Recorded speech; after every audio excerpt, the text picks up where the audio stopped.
Рысь является одним из самых интересных и красивых представителей семейства кошачьих.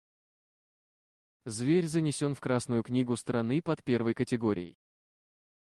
Это означает, что зверю угрожает опасность полного исчезновения в связи с масштабным уничтожением этого великолепного вида.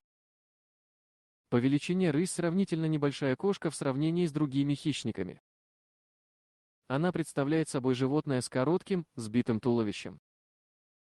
Голова круглая, уши с черными кисточками на кончиках. Голова большая, глаза желтые, на щеках шерсть более длинная, похожа на бакенбарды. Носовая часть широкая. Хвост короткий, тупой, длиной 25-30 см.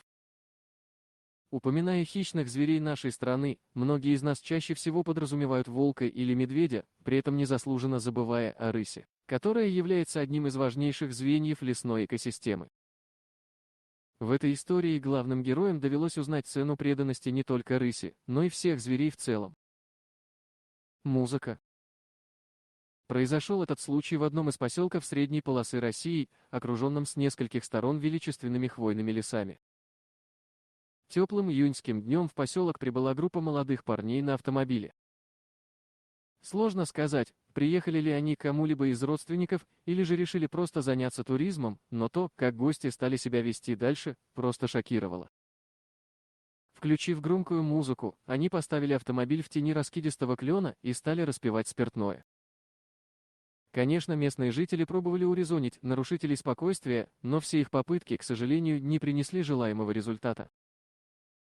Но после того, как на улицу вышла молодая девушка, приходившаяся внучкой пожилой доярки, ситуация заметно обострилась. Поскольку девушка была хороша собой, ее появление сразу привлекло внимание разгоряченных алкоголем молодчиков. Увидев, что красавица оставила их комплименты без внимания, молодые люди тут же предприняли попытку затащить ее в свой автомобиль. В этот самый момент произошло событие, которое впоследствии подвыпившие хамы будут вспоминать с содроганием и страхом. Дело было в том, что сразу после нападения на девушку из ближайших кустов выскочила огромная рысь, которая с яростным рычанием накинулась на ее обидчиков, раздавая оплеухи направо и налево. Лесная хищница довольно быстро восстановила справедливость и обратила негодяев в бегство. Никто из местных жителей не знал толком, откуда появилась эта рысь и каким образом она попала в поселок. И только внучка пожилой доярки, загадочно улыбаясь, знала, в чем было дело. А началось все это 3 года назад с того, что охотник из района нашел в лесу детеныша рыси, мать которого убили браконьеры. Отлично зная о том, что полуслепой старушке в поселке требуется котенок, охотник решил пойти на хитрость и продать ей рысенка. Поскольку старушка жила в одиночестве, обмануть ее для мошенника не составило большого труда. Воспользовавшись слабым зрением пожилой женщины, охотник забрал у нее последние деньги и вручил отчаянно мяукающего рысенка. Радуясь неожиданной удаче, мужчина в спешном порядке уехал в райцентр. А полуслепая старушка начала с трепетом и любовью ухаживать за своим новым питомцем. Лишь через месяц, когда к ней приехала в гости ее внучка, она узнала, что растит не котенка, а самую настоящую рысь. Внучка сразу заметила у малыша характерные кисточки на ушах. Я поняла, что ее бабушку обманули. Но за это время старушка так привыкла к своей питомице, что наотрез отказалась отпускать ее в лес. Прирученная лесная хищница очень любила свою хозяйку и ее внучку, которые заменили ей семью. Именно эта рысь и спасла девушку от обнаглевших хулиганов, которых после изрядной дозы спиртного потянуло на подвиги. После случая с нападением слух ручной рыси мгновенно разлетелся по округе, превратив ее в объект внимания и любви. Сложно сказать, была ли права старушка, когда отказалась выпустить маленького детеныша рыси в лес. Скорее всего, женщина прекрасно понимала, что без помощи человека малыш попросту погибнет в дикой природе. Конечно же, запускает цепочку добра. Женщина не могла знать о том, что через каких-то 3 года эта рысь спасет ее внучку. Поэтому, совершая хороший поступок, не стоит ждать мгновенной отдачи. Вместо этого лучше сконцентрировать свое внимание на том, кому в этот момент помощь нужна больше всего. Бумеранг добра рано или поздно сам найдет своего владельца.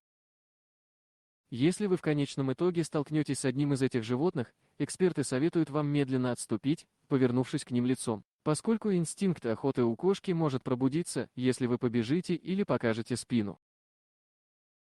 Хотя громкие звуки могут помочь отпугнуть животное, эксперты считают, что лучше всего позвонить в агентство по контролю за животными, которое может отловить животное и надлежащим образом обработать его. В ответ на видео Имоджин Кончеллар, биолог-эколог, написала в Твиттере, что рыси процветают в самых разных средах обитания и могут жить вместе с городской средой. Они наиболее активны в сумерках и на рассвете и проводят много времени, отдыхая в середине дня, но для них нет ничего необычного в том, чтобы выходить на улицу, и это не указывает на болезнь, если вы ее видите. Она добавила, что они обычно не ищут людей. Большинство взаимодействий, о которых мы слышим, связаны с загнанными в угол животными, найденными в зданиях или когда на домашних животных нападают. Рыси сильные, громкие и неприятные животные, но они защитные животные, а не агрессивные животные, написала она. В феврале 2021 года фермер поймал голыми руками рысь, которая пробралась в его курятник и задушила 2 кур, а после отругал ее, словно это был шкодливый кот. Дорогие друзья, если вам понравилось видео, поставьте лайк, а также подписывайтесь на канал, где найдете еще много интересного.